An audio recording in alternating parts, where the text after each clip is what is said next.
بسم اللہ الرحمن الرحیم۔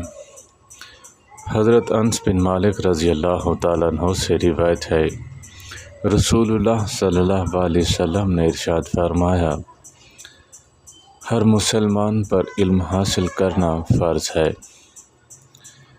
رسول اللہ صلی اللہ علیہ وسلم نے یہ بھی ارشاد فرمایا، جو شخص نرم خوئی سے محروم ہے وہ ہر بھلائی سے محروم ہے۔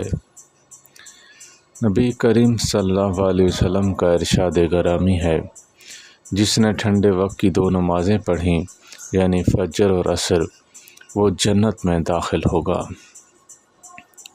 اللہ کے پیارے نبی کریم صلی اللہ علیہ وسلم نے فرمایا، جب اللہ تعالیٰ کسی بھی بندے کو پسند فرماتا ہے تو اسے دنیا کے مال سے بچا لیتا ہے۔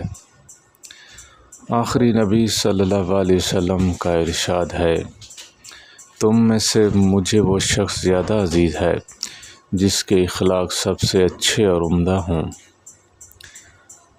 پیغمبر نبی صلی اللہ علیہ وسلم کا ارشاد ہے، جب بندہ جھوٹ بولتا ہے تو جھوٹ کی بو کی وجہ سے فرشتہ 1 میل دور بھاگ جاتا ہے۔ نبی کریم صلی اللہ علیہ وسلم کا ارشاد گرامی ہے، آدمی کے جھوٹا ہونے کے لیے اتنا ہی کافی ہے کہ وہ ہر سنی سنائی بات آگے بیان کر دے۔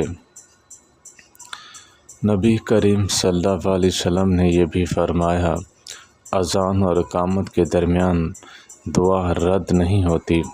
اللہ تعالی ہم سب کو عمل کرنے کی توفیق عطا فرمائے۔ وآخر دعوانا ان الحمد للہ رب العالمین۔